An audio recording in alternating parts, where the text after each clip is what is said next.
Okay, I'd like to welcome everybody back today, Alabama Care. We are in Birmingham, Alabama, here at the United Ability Center, and we have Susan Sellers, the CEO of United Ability. And today we're going to be talking about an introduction to United Ability for anyone that's not familiar, and the services that are provided here. At this point, I'd like to hand it over.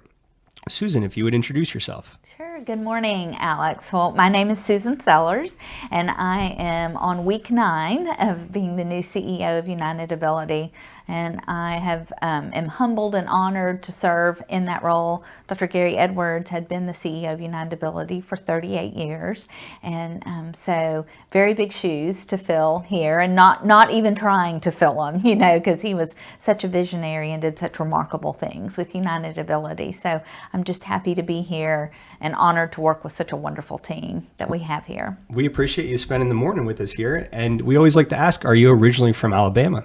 I am not originally from Alabama. I'm originally from Texas, so I'm still in the South. And I came here via DC, New Orleans, several other states before getting to here. But we have loved Birmingham. We've been here 10 years this summer, and we've definitely made Birmingham our permanent home. And now in Alabama, I came to Alabama a few years ago, and I feel like as soon as I crossed the state line, the question was, who's your team?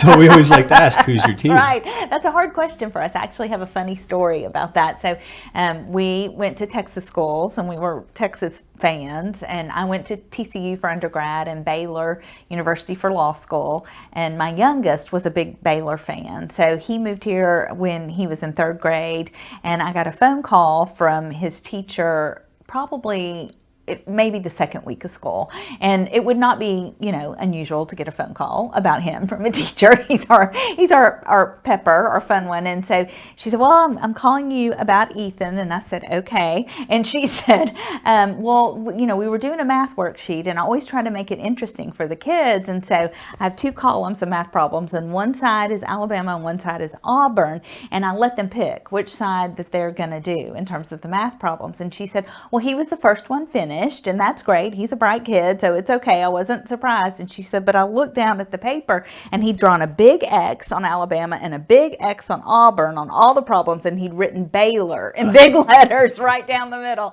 So, I don't know that we have picked a team here in Alabama, but we have one at Georgia and one going to Ole Miss, so we're at least in the Southeast Conference now, so we feel like that's progress. Yeah, so it sounds like it used to be Go Bears, and now it's kind of going to the SEC. Yeah, we're kind of, Go Dogs and Hotty Toddy and everything else now, which is great. Now, you said you've been here for about 9 weeks. If you would give us a little bit of history there, work history before United Ability. Sure. Yeah. So I'm an attorney by training, and I had always worked with vulnerable populations, even in high school, college, my law clerkships. I was working, to advocate for vulnerable populations. And so after I sat for the Texas Bar, I moved to Washington, D.C., and I worked as a lobbyist for the National Center for Victims of Crime, and we worked with victims of violent crime. I then moved back to Texas because I got married. My husband was practicing law in Mississippi, and we decided to make our home in Texas initially. And I worked for the provider of indigent health care in that community, a K through 12 education nonprofit, was the executive director of a large umbrella organization that did all the youth development services in the county. So I had different roles there with different organizations. And then my husband had a career change, and it took us to New Orleans. In New Orleans, I did, again, a lot of work with a lot of different populations, school-age childcare, youth development, and then Hurricane Katrina hit. And so I was asked to lead an $80 million federal recovery effort to put 8,000 families back in their homes in 18 months. And so that was undoubtedly the most challenging position that I've ever had in my career, just because of, the sheer destruction of it. 18 months is not a long time. Not a lot of time for 8,000 families who, when you use the federal FEMA model and you have to prove succession in a home before you can get federal aid, or you have to show a birth certificate or a social security card or a driver's license, and none of those things exist. And, people are literally living out of their cars and driving for hours just to get to you to try to get help. Our office was in a Walmart parking lot because there was nowhere for 225 social workers to meet. Except, their case files were in the trunks of their cars. I mean, it was really an unbelievable time. And then I was hired by the Louisiana Department of Health and Human Services to restructure their addictive disorder, mental health, and developmental disability services. And I was in the middle of that work and that contract when my husband's job brought us to Birmingham. So I continued that work for a couple of additional years while we were living in Birmingham. And then I wanted to work in the community that we live in. And so, I just, if we were going to be here and this was going to be our home, then I wanted to find a niche here. And so I worked at St. Vincent's Health System for the last 7 years before coming to United Ability. That is quite a bit of experience there. Yeah, I'm old. Local level, to big state, programs that are going on there. Absolutely. 8,000 people in 18 months. Yeah. When people don't have their documentation, I hate looking for my birth certificate. I know. I'm 34 years old and I'm always like, Mom, I have my birth certificate, you have it. She's right. like, no, you have it. Well, and again, you think about families in the lower Ninth Ward who've, they have 4 generations living in one home. So you have great-grandmother, grandmother, mom, and child. And, great-grandmother didn't write a will to pass on the family home to grandmother, and so, a lot of times the laws or the things that are in place to protect people can sometimes in those situations be quite harmful. And so it was just kind of chipping away at those things one at a time so that we could make sure that, individuals were able to get back. Yeah. Well, I think I'd like to say on behalf of Alabama, we're grateful to have you here in the state. So I'm delighted to be here. it's a beautiful state. And Birmingham is a fantastic city. So.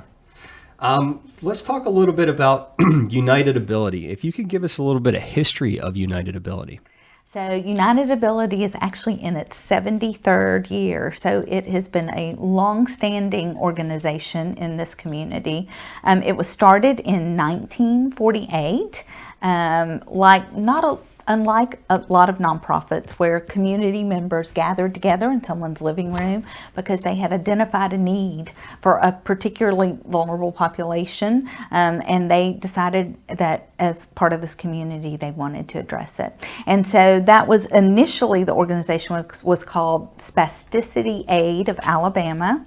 It then became UCP in 1972, and then we rebranded and became United Ability in 2017. So I think you find a lot of those nonprofits, like you said, started from the ground up, are like parents and just people in the community being, hey, we're having this problem as a family, or my son or my daughter's having this challenge, and connecting with other family members and then coming together in a common good there and just getting it off the ground. Absolutely. And I think it's so important, that we always keep those kinds of things in mind because, our goal is to serve these clients and these families. And so it's so important that we continue to get that kind of input and feedback from them, which we try really hard to do here. One example of that is that we've started a dads group, not long ago. And the purpose of that dads group is, a lot of times there are relationships develop with the moms are the ones that are bringing, their children to therapy or things like that, and they run into one another. But the dads are, have to be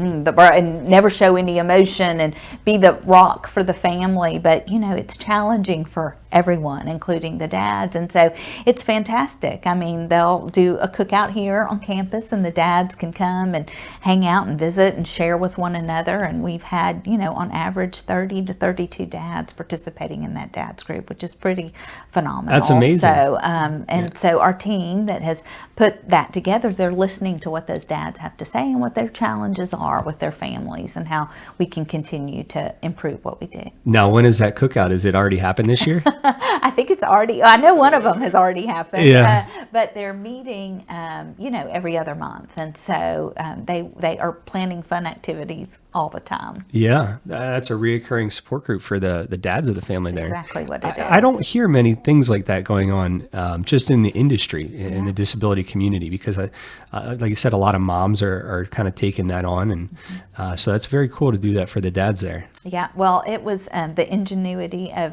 David Barry, who works with our development team, and Dr. And you guys Charlie can't Law. see him, but he's right off to the side here. I didn't cut my eyes to him, and I actually, are y'all meeting monthly or monthly? So not every other month, but meeting monthly even, which is great. And I know there was one cookout, but they have fun stuff planned for them all the time. They do really neat things. So 73 years. Yeah. And you guys do an expansive services here, serving the community. Yeah. If you could kind of take us through an introduction to those services that are available from United Ability. Absolutely. And it's going to be a little bit of a show and tell, Alex, Awesome. because I think it's always easier to understand and listen if you can hear names and see pictures. And so what I'm going to do, so just overall, United Ability focuses on empowering individuals with disabilities to live their very best life. And that starts from the minute they're born through balance of life, through the end of their life. And so what I'm going to do is kind of walk you through chronologically based on the birth of an individual with disability through their later years, what we have here at United Ability to support them and their family members. So one of our first services, and I'm going to show this to you, is our early intervention program. And this is a picture of Carrie, who is one of our therapists, with Avery, which is a young boy with Down syndrome. Our early intervention program serves 786 families, and we did 7,800 early intervention sessions last year. So this program is for individuals ages 0 to 3 with disabilities, and our therapists go into the home, into the natural environment of that family, and work with that child. And we provide speech, we provide PT, we provide OT, whatever they need. And this one is probably near and dear to my heart because I had a child that was an EI child when we were in Louisiana. And so the speech therapist came to our home, our playroom, took him for walks, in our neighborhood, so that he was comfortable and it was the most conducive setting in which he could learn. And I'd like to comment. I really like how those individuals, professionals, are going into the environment. Yes. So it doesn't feel like, as a family, you always have to go to the doctor's office or go into a clinical setting. Yeah. And then also, if the family's there at the house, they also get the training just by absorbing the knowledge, so that they're able to do that after the professional leaves. And in addition, which you're exactly right, because I remember the therapist working with me on different sounds that I would need to work with him on during the week until she came back again.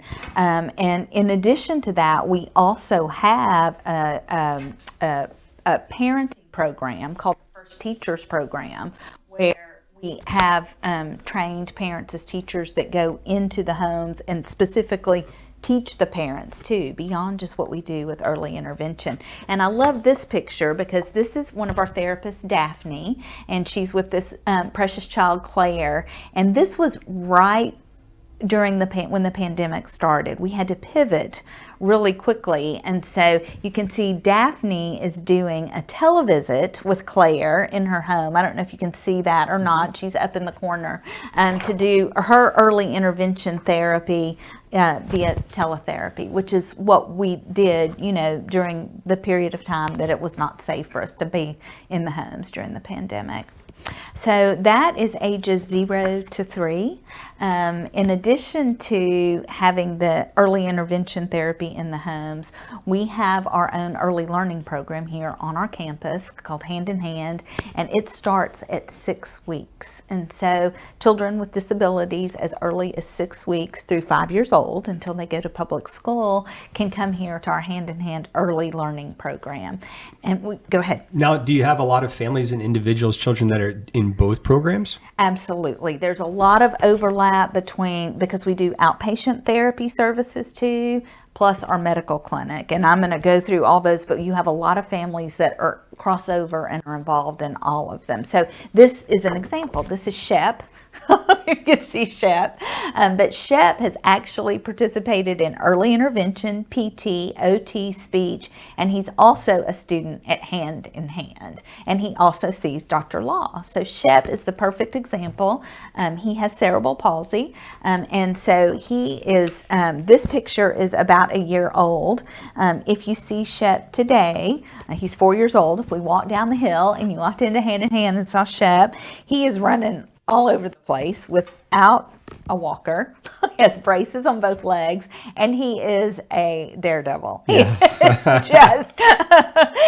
just, to see those steps from, a family that's been told, well, your child may never walk, to seeing them, take those first steps, and then to be on the playground and they are just all over the place and everywhere and climbing, and a lightning bolt is, so wonderful to see. So that would be our early learning program. And then, and this is this is CJ, who also participates in our early learning program.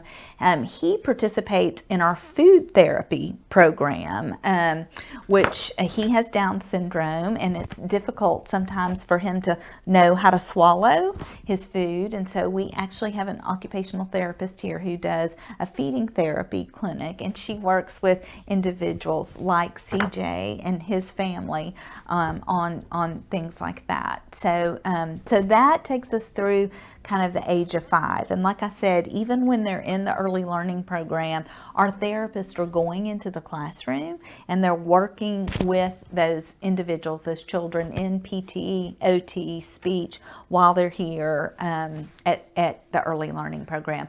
And it's an inclusion program. So we typically have anywhere from 30 to 40% of the students have a disability, and the other children are what we call typical children. So what I love about that, Alex, because I've tried to spend time, in all of the programs, and I mean, what could be more fun than hanging out in a 4-year-old classroom for an afternoon and leading centers? I was there, and one of the typical young, little boys was saying, Miss Susan, this is how you walk with him, and this is how he's sensory, and so you do this, and you do, teaching me. And I thought, these are going to be remarkable individuals when they grow up to be adults, because they see no different. All they see are these are their friends and the abilities that their friends have, and they're teaching me, and which is just a great thing. Well, I love the story about the children coming here and being with their peers, and being allowed to be a kid. That's right. I think sometimes even my family, and everybody has some beliefs, and sometimes parents, I think I've heard it where it's like during the transition years when you're getting out of high school, a lot of parents worry sometimes about their son or daughter, no matter their ability. Yep. I think that can be exaggerated a little bit in the disability community. Mm-hmm. And sometimes the children just get out there and they show the parents what they're capable of. Oh, yeah. And the parents are like, I'm blown away. Yeah. So to allow these kids to just hang out with each other, and like you said, run around the playground. Oh, yeah. They completely surprise us. And I mean, bravery at every corner to me. I mean, I look at every single one of these kids and their parents, their entire family structure, whatever that looks like, grandparents, and they are so remarkably brave to me. And you can't really see here, but they are standing, CJ and his parents are in front of our playground at Hand in Hand. That playground was designed by the families, and there's not any point on that playground where a typical child can get that's higher than a child with disability. Everybody's, even and included and can participate in the same way on that playground. And so I love that systems thinking of having those that are going to be involved in the project, make sure it benefits everybody. Yes. I know there's a lot of talk going around, and I think it should be, but having somebody from the disability community almost on every council for the state at every level, just making sure things are accessible, and taking those steps in the beginning. Well, and that's what Dr. Edwards was so good at. I mean, I was meeting with someone in the community yesterday that had been involved in a lot of the conversations around housing, and then someone else that was involved in a lot of the conversations around workforce development. And he carried that banner, in this community all the time. Don't forget us. Don't forget this population of individuals. You've got to include everybody in these conversations. And he was so good about that. So this is through the age of 5, and then they go to public school. At the same time, we have our medical clinic here, our ability clinic. And so this is just a great picture of our nurse, Deanna. The medical clinic, when the pandemic hit, everything kind of closed on that Friday, March the 13th. On Monday morning, March 16th, Dr. Charlie Law, our physician, was already doing telehealth visits. So that's Dr. Law. So even during the pandemic year, we still had over 2,600 patient visits. And so we pivoted quickly so that we could respond to the individuals that we care for and that we serve, so that they didn't miss any services and they didn't miss a beat. And so our clinic here, Dr. Law is the only practicing physiatrist that sees adults and children both. And he doesn't only have clinic here in Birmingham, but he also travels to Mobile, to Dothan, to Huntsville, to Gadsden, to conduct clinics there for individuals with disability, serving the entire state. And Dr. Law is awesome. I have a family member that has seen Dr. Law for a number of years, and she is getting older. She's will be 57, and she has cerebral palsy. And there are some things that are tough for her to do, some spastic diplegia there. And she has a little bit of trouble with her hands, how they'll kind of clench up a little bit, and it's hard for her to open them. So the last time we met, the discussion was, is Botox an option to relieve some of that pressure and that tension in there? That's right. So if you're in the greater Birmingham or all over the state, Dr. Law has some great input, for some of those things. And what's so interesting, he started the Children's Rehabilitation Clinic at Children's. But what happened is his kids started growing up and they aged out of the population that Children's is allowed to serve. And so what he can do here is he can see them not only as children, but as adults. And think about, as a parent, I think I have always been a working parent, and I think about all those years and all those days that I dropped my kids off at their early learning programs and picked them up. And well, if you are a working parent and you have a child with a disability and you have all these different therapies that your child needs, and your child needs to see the physician, and we even have people that come and work on their equipment and their wheelchairs here. So, you're not going to have to leave work, come pick up your child, take them somewhere to get their wheelchair fixed, have them without their wheelchair for a period of time, bring it back. All that's done right here. So just that holistic care of a family, so that I don't have to leave work 3 times a week to make sure that my child is getting all of those other therapies. It's all done right here when they're in their early learning program and with their friends. Yeah, it's a smooth process for the family in general there. Sometimes when you go to 3 doctors in a week, you sit there in the office for an hour, or you have to reschedule. Something comes up on your side. It's just more opportunity for error. So to get it all done at one time, it's got to be a big benefit. Absolutely. Yeah, absolutely. So I just think that was such an amazing concept that Dr. Edwards and the board here at United Ability has had for so long. And we do over 4,500 outpatient therapy visits a year too, which is a lot. So these are some of our outpatient therapists. Now, this is Melissa Pouncey. Melissa Pouncey is one of our outpatient speech therapists, but this is Melissa during the pandemic, and Melissa is at Hazel's house. And what happened was that Hazel's speech device came in during the pandemic. And so Melissa as the speech therapist, put together, because it's not easy, the brace and the bar that hold the augmentative device on the wheelchair for Hazel so that she could start using it right away and so that she could use it over the telehealth visit. So this is socially distanced Melissa with her handy dandy screwdriver in Hazel's driveway, assembling that so that they could start working with her right away on that. And so to me, this just speaks of the kind of commitment that the employees here at United Ability have, and how much they care for their patients. This is Marlise Delgado, and she's with Van, one of our teenagers. Van has recently had pretty substantive surgery to his hips, and so he is going through PT, outpatient PT in our Ability Clinic. And this is, I love this. You were talking about getting input and doing things. This is Meredith Hankins. She's with Sophie and Alyssa, and she's one of our speech pathologists.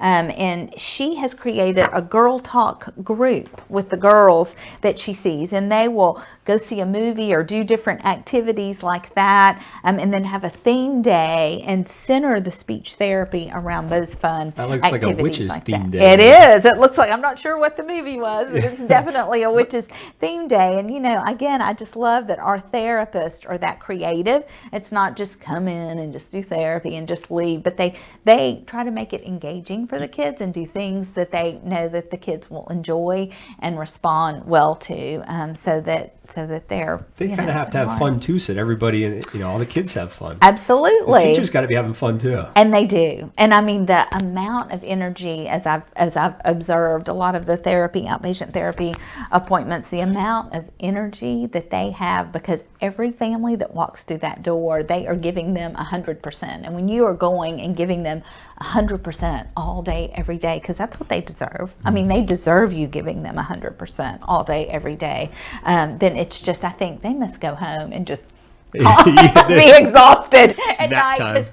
I'm exhausted just watching all their energy and how awesome they might not even make it. They might take a nap in the car after that one. I know. So this one then I love. So now we're through, that's outpatient therapy in the clinic. And so that serves, outpatient therapists, they serve the kids also all when they're in public school. And then as adults, we have outpatient therapy for our adults here in our adult program.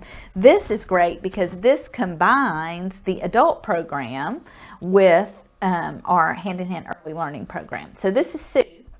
And smiling Sue, David has told me, she's always smiling, and she loves to come and read to our kids in our hand-in-hand early learning program. And what's really wonderful about that too is then all these children that are in hand-in-hand that have a disability, they get to see Sue come in as an adult and give back to them and to the program and see, look, she has a disability like I do, and she's reading to us and engaging with us. And I just think that that's really fun, that we have. It's good for both ages to have that multi-generational crossover. Yeah, and it almost serves as kind of a mentor program there a little bit.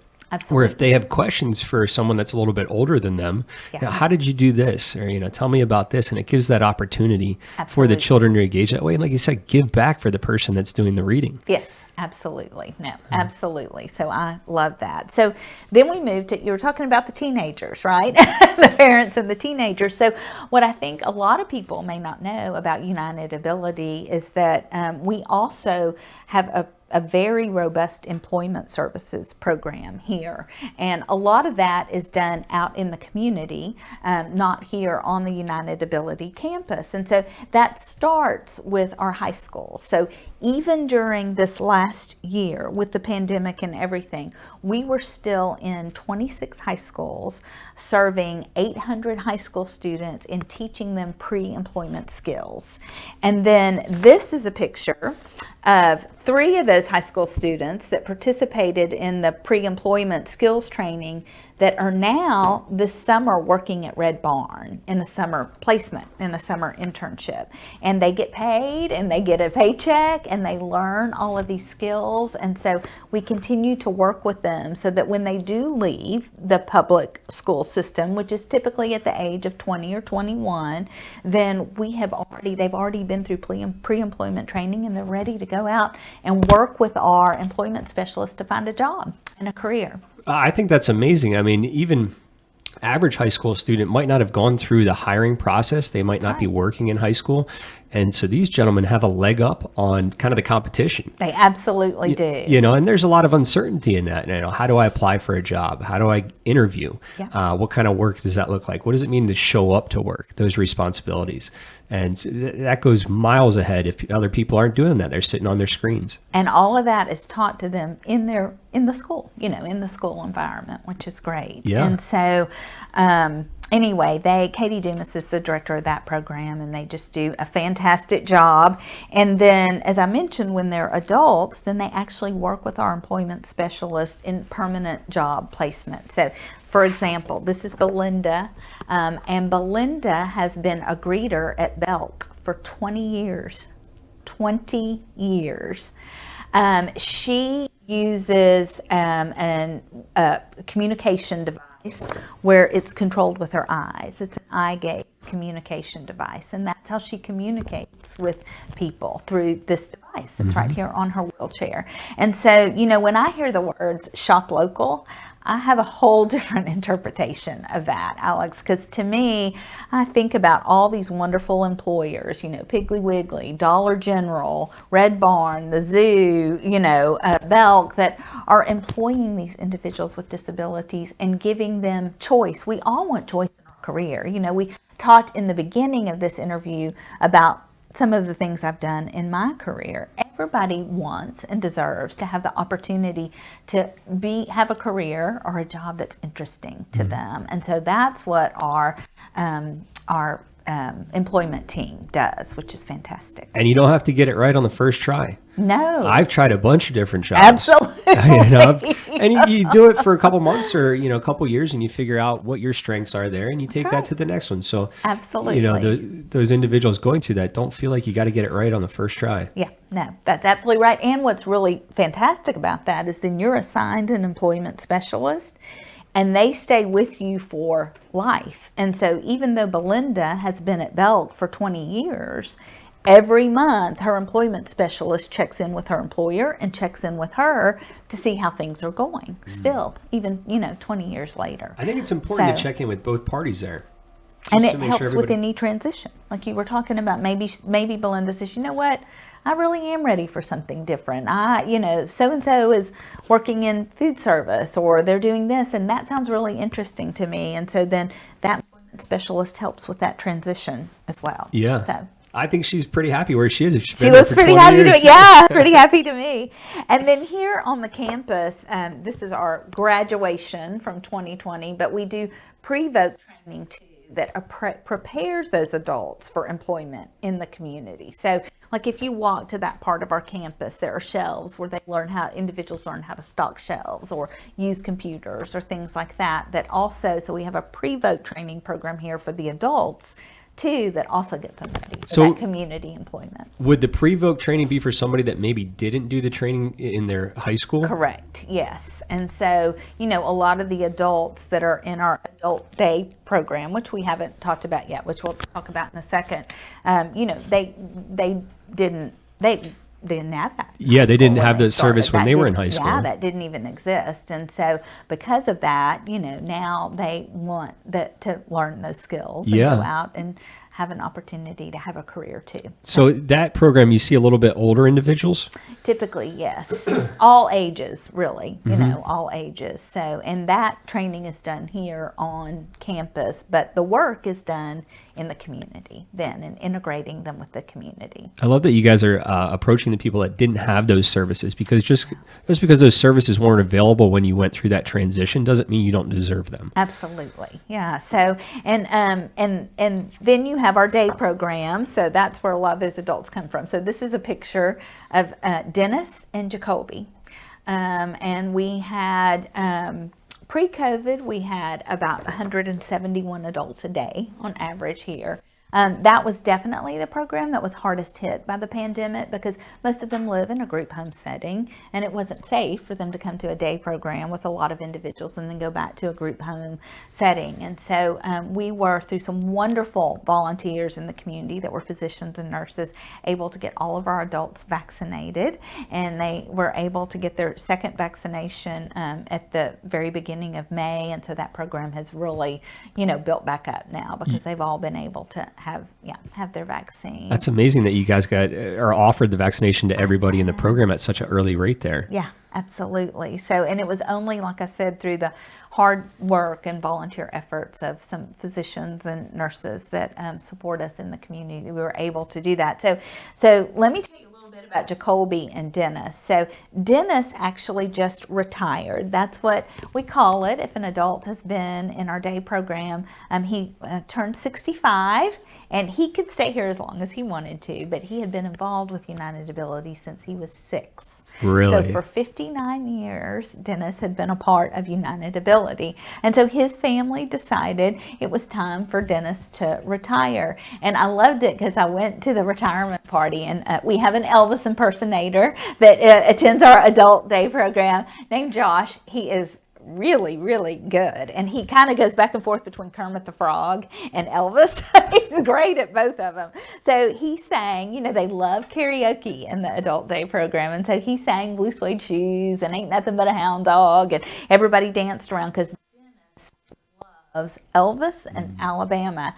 And my favorite part, which I thought was so cute, were that some of his friends brought him retirement gifts, and they brought him a watch, like for a retirement party, a watch, which is really... Got to make sure you're on time in retirement. Right? Yeah, I know, just adorable. And then Jacoby has been here about 20 years. And so he and Dennis are lifelong friends. They have this lifelong relationship because they've been here together, every day for 20 years. And so the adult day program, I couldn't even sit here and begin to tell you all the creative things they do. They are very much integrated in the community. They did over 1,400 community visits the year before the pandemic. And so we are constantly getting them out and about.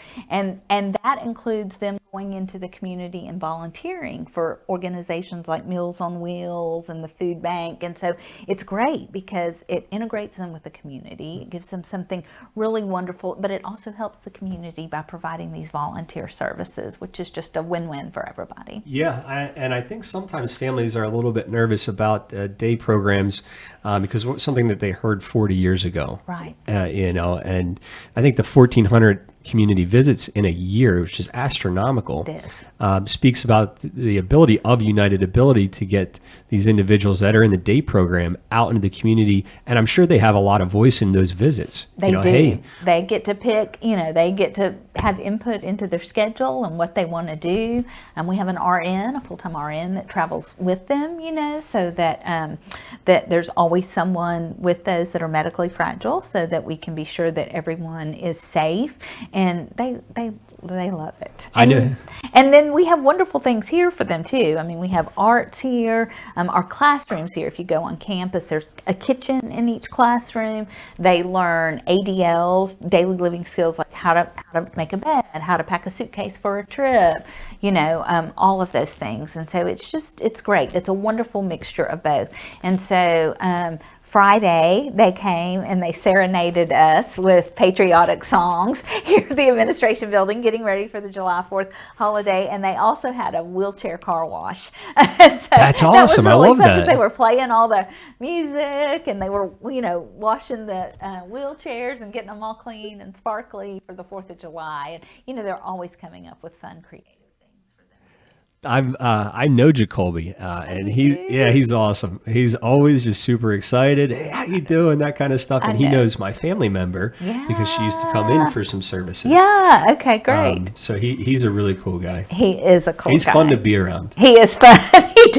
All you have to do is, look at him and smile, because he's always smiling and always happy. And, he definitely has picked one team or the other. Yeah. And he lets you know it the second he sees you, but it's great. And so I just, again, that the program over at Link Point, they do so many creative things, but they also fully integrate these individuals with the community and give them the opportunity to volunteer and give back, and to go to the zoo and go to the botanical gardens, and cash their paychecks if they've been working in employment services and things like that. Which I'm sure they want to do. Absolutely. We all want our paychecks, right? On Friday, that's where we're going. And the last program that I want to tell you about a little bit is our Enterprise program, which is most well known for its Gone for Good recycling program. And so I'm going to show you one of our trucks, our Gone for Good trucks, and this is Big Said. And so Big Said has been employed with Gone for Good, almost since it started. We have over 900 local businesses that contract with us for their recycling services. And so Big Said and other individuals that work with Gone for Good go to the businesses and the companies, and they empty the lock, put everything in the locked receptacles, and bring it back here and put it in these huge shredders, and those are put into bales that we then sell to companies that use those recycled goods for toilet paper, paper towels, etc. And the money from that is, they are paid, they get paid as employees of Gone for Good, and any money that's made off of the program is invested back into United Ability and its other programs. And so if you're a business owner and you are interested in, we are NAID certified, which is the highest level of accreditation that you can get as a recycling company. We also, you can bring your recycling here and drop it off. Anybody can, it's free. You can bring, if you're like us, the sellers have about 5 old laptops stacked up in the garage because we don't know what to do with them. And we don't, how to get rid of them. We recycle electrical devices like that too, and shred the hard drives and things like that. And so anyway, that's just a really fantastic. I love that program. It sounds very sustainable. Yeah, absolutely, because it covers all of its expenses and then generates a little bit of income that, like I said, we can invest in some of the other programs and services that we offer here. I have a question about that program. Yeah. Are you guys hiring? So if somebody's looking for work? I don't know if we have any openings in Gone for Good right now or not. We all of our jobs are posted on our website, but we might be. Yeah. And we are always, like I said, looking for companies that might be interested in having us provide that service for them. Now, to be employed through the enterprise programs, do you have to receive other services through United Ability? Okay, so anybody living anywhere in the greater Birmingham community. And not everyone that's employed with Gone for Good has a disability, because we have drivers. And so some of the individuals, some of our drivers do not have a disability. Well, that looks like a big truck. I mean, it is a big truck. It is a really big truck. I couldn't drive that truck. No, I couldn't either. So anyway, yes, and we have 5 of those big trucks. And so you'll see them all over town. So when you see that big Gone for Good, it's our best advertising.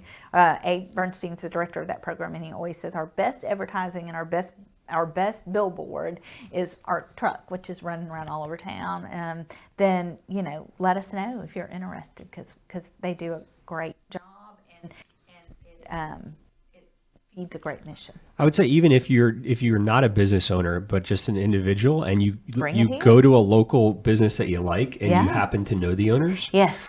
Say, hey, I know this organization, United Ability. They do great work. If you guys have any recycling needs, let me know and I'll get you in touch with them. Absolutely. And, we talked about the NAID certification. I think another thing that's really important to talk about is all of our programs are CARF accredited, and then our early learning program is NACE accredited. So in each of those fields, those are the highest levels of accreditation that you can get. So, we're not just licensed by the state in our early learning program, but we've gone through national accreditation as well. And there are only a few early learning programs in the greater Birmingham area that have that level of certification. Mm-hmm. So, Al, over the 73 years that United Ability has been founded and in existence and grown, you guys have covered almost the entire life cycle, lifespan there, from birth all the way to long term. That's right. That's amazing. So somebody, if they have questions, no matter where they are, if they're an individual or they're a loving family member, they can contact United Ability and say, hey, what would it look like for this person or myself to receive services through United Ability? Absolutely. And our phone number, if you want me to Yes. share that, is 205-944-3900. And that was always kind of what made United Ability unique. Is just like you said, Alex, it's the entire life cycle of an individual and family with a loved one with disabilities, which is from the minute they're born, again, through the balance of life, that they would have, the care that they need and deserve, and the opportunities to live the best life that they can possibly live. We say here to live life without limits, that we're always pushing to go to whatever that next level of independence and integration in the community looks like for them. And I love it because I like consistency in my life. Yeah. And so if I'm working and building relationships and I have a relationship there, to be able to count on that relationship for 20 or 30 years is a big relief for me. If I have a relationship with United Ability for my son or my daughter when they're young, and then as they grow up, they start getting their own relationship, and they know that United Ability, and I know, is going to be there for them no matter where they are in their life cycle, whether they're transitioning out of high school looking for a job or whether they're 5 years old. Absolutely. And also, if you walk around our campus, you see these individuals that are in these pictures, and they've worked here for 20 years, 25 years, 30 years, because the relationship is not just with the organization, but it's with the individuals that work here at the organization. And so, some of these, they've worked with these children, when they were 1 or 2 years old, and all the way through until now they're adults, at Link Point. And Yeah. so it's really, really great. It's really cool. And that speaks a lot about an organization for the people that work with you. That's right. To be engaged that long. To be that committed. Yeah. I'd like to ask a little bit about, and you touched on it, is operating during the pandemic. So you guys went kind of telehealth there? So we did for the clinic, and we did for early intervention visits until it was safe for our therapist to get back in the homes, which was this spring. So we did all of that, via telehealth. The employment specialists were able to, do most of their work by phone.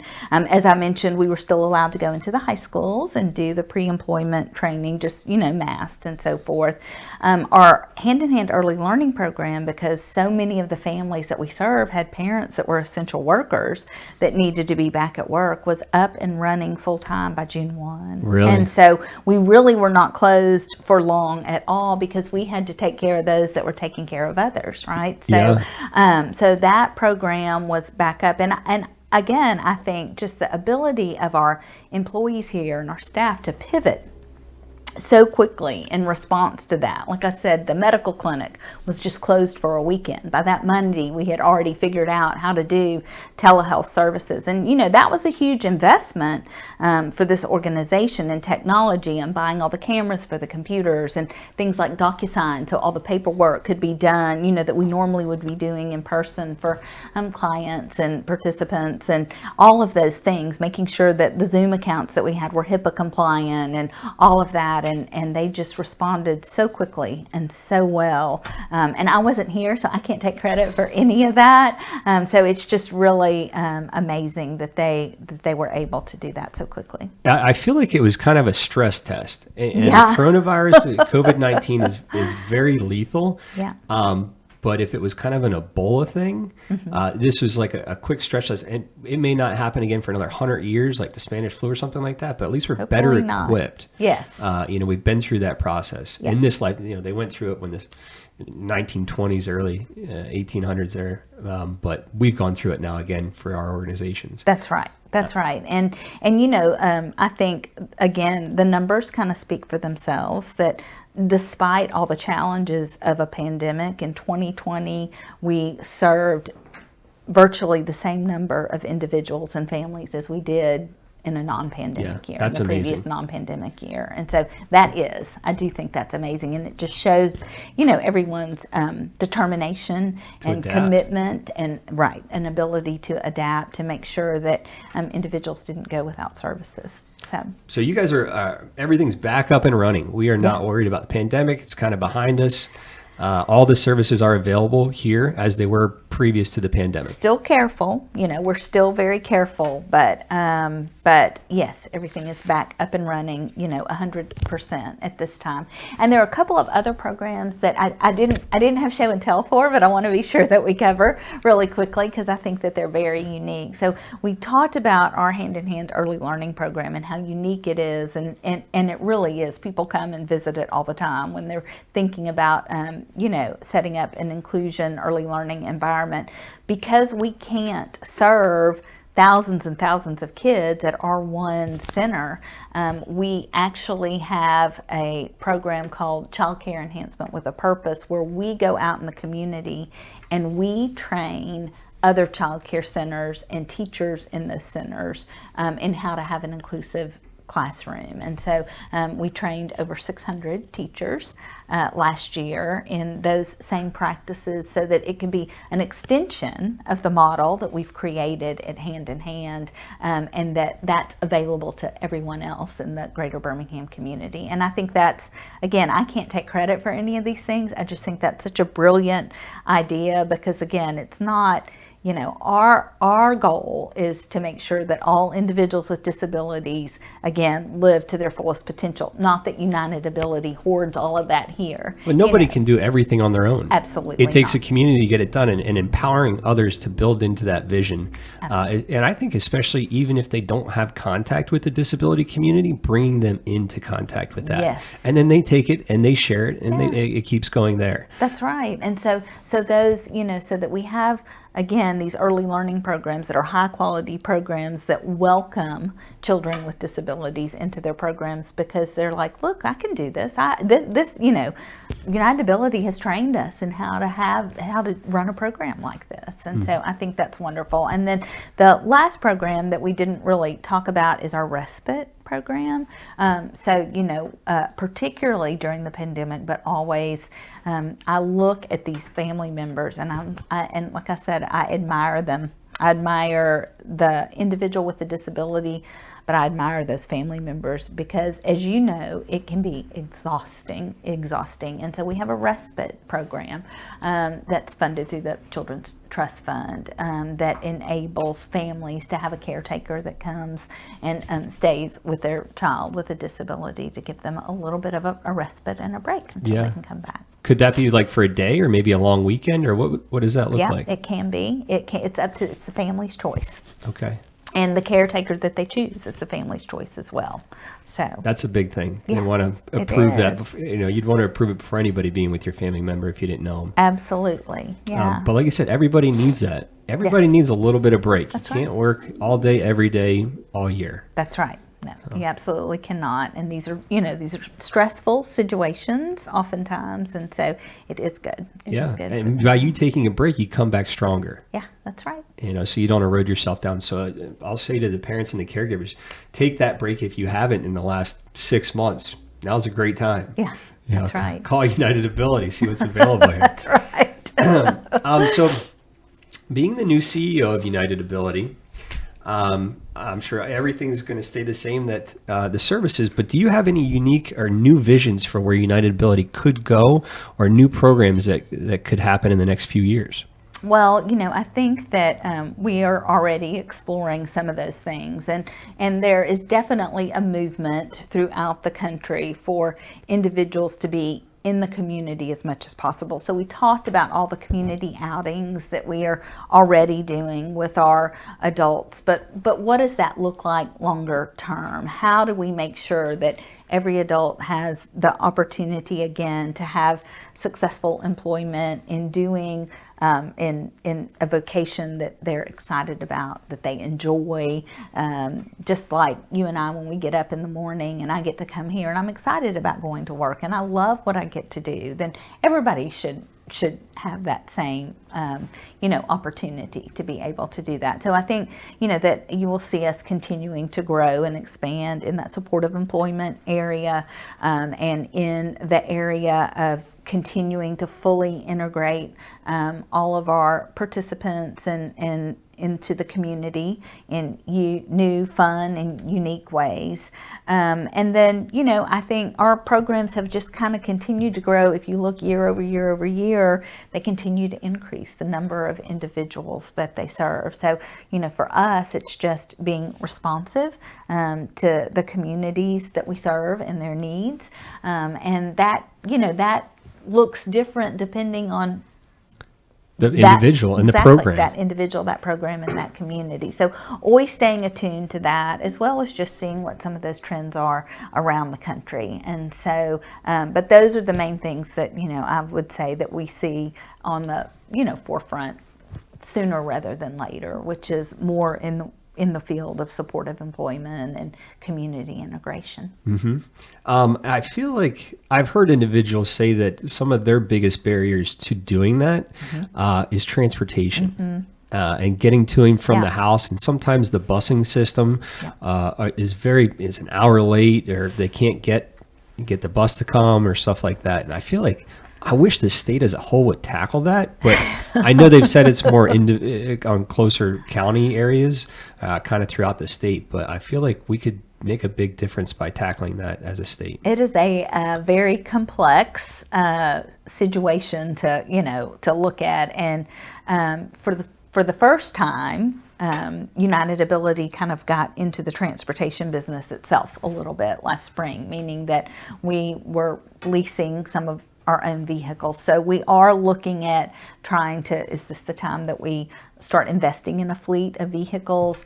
We've also had a long-standing, wonderful relationship with ClassTran, which is a nonprofit transportation company. And so, we hope that we can continue to work with them too. But as you're exactly on point, as that movement toward being more fully integrated into the community progresses, you have to have more flexibility in terms of transportation and how you get individuals to all those locations and places. And so that is probably the biggest challenge around that, is figuring out the transportation piece. I know it's a hot topic. Yes. And people wanted to get down to Montgomery and figure it out, but yes, it's a hot topic. Now, you mentioned focusing on the supported employment and in the community engagement. What are some of the and all of those, but what are some of the biggest challenges that you could see are overcoming in the next few years? Well, for us, we just want employers to understand it's us having the opportunity to work with employers, because once employers work with us and that supported employee employment, they're all like, these are some of the best employees I've ever had. Should have done this 20 years ago. That's right, exactly. Should have 20 years ago. They're so committed. They're so, consistent. They're so hardworking. And so we're actually hosting a hiring expo here on our campus on September 23rd, because we keep hearing from employers that they're having a difficult time, finding employees. Because of the pandemic and post-pandemic. And so if an employer is interested in coming here and being part of that hiring expo, it's going to be on September 23rd. And like I said, it's going to be here at the United Ability campus, and they just need to call us and let us know, because we'd love to have them come. So, I think that's part of it. It's just getting in front of as many employers as we can, because once they participate in it, they love it. Yeah. They love it. And the healthcare systems here have been great partners of United Ability for a long time. And those are some of the employment positions that our clients really love. And of course, because of the pandemic, that had to stop. And so, that team also pivoted quickly and responded quickly and found other places of employment that were safe, during a pandemic for these individuals to work so that they could continue their employment. But we're also looking very forward to reintegrating back with the health systems again. Yeah.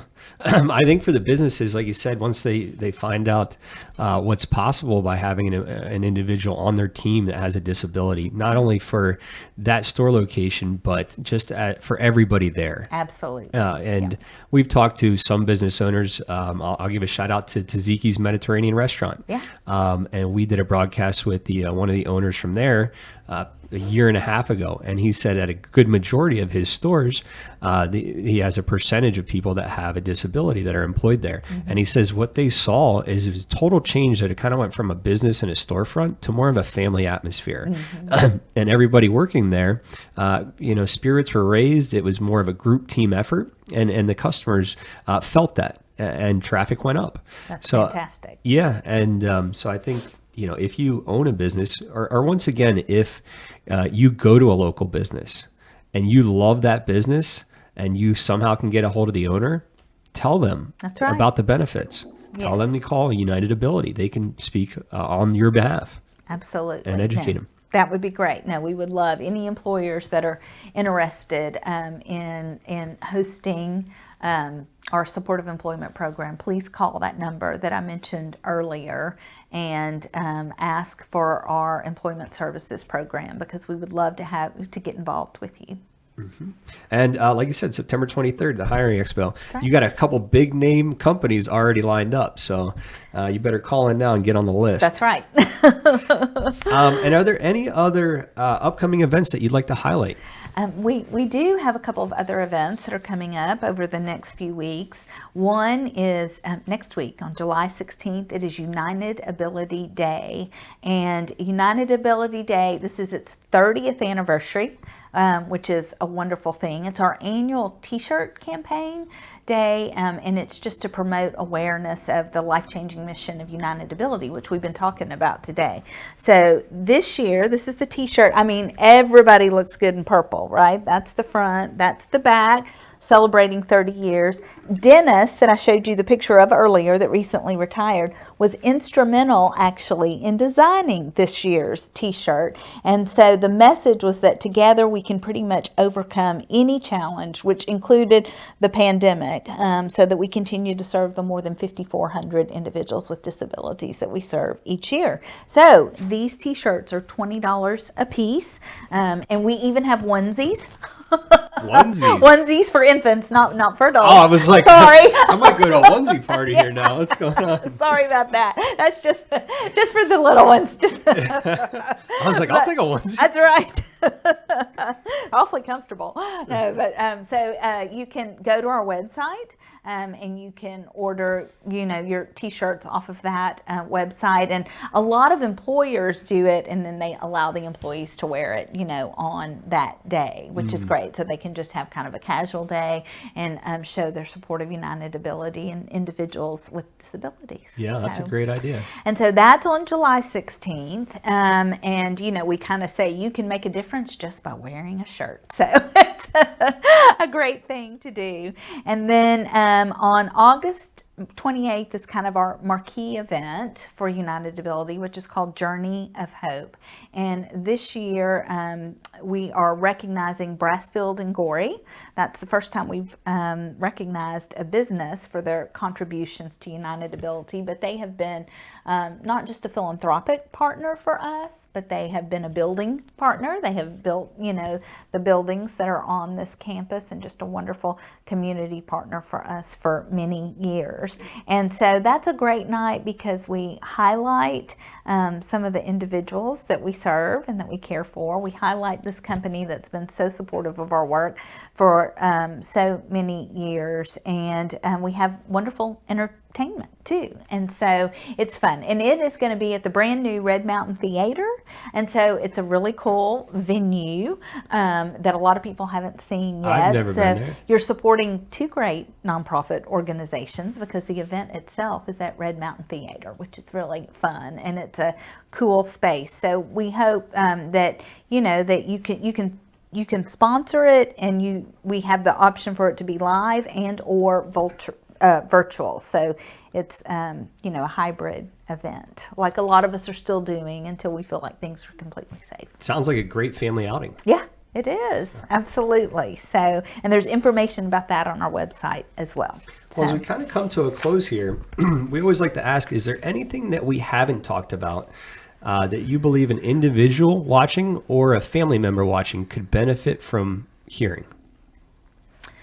I've been here such a short time, and I have already, I thought I knew everything about United Ability, but I didn't even know half of it. And even though I had been to the campus several times and been on tours and worked with the organization in the community, I still really had no idea of all the things that United Ability was doing to serve individuals with disability. So if you are an individual with a disability or a family member of an individual with a disability, and any of these programs or services that we've talked about today sound like things that would be beneficial to you, then I hope that you will call us and reach out to us, because that's what we're here for. That's what we get up for every morning and go to go to bed for every night, and just that would be the main thing. And we greatly appreciate the community support for the last 73 years, because it's only through that support that we're able to do all the things that we do. Yeah. So if you're an individual, anybody in the audience, the community, if you're interested in getting involved at any age level, United Ability has it. That's right. So don't be afraid to give an email, give a call. That's right. And at this point, we're going to go ahead and end our broadcast. We appreciate everyone being with us today, and we will see you live again next week. And at this point, we'll kind of give our respective cameras a wave, and we'll just say, see you next time, guys. Thank you. See you next time.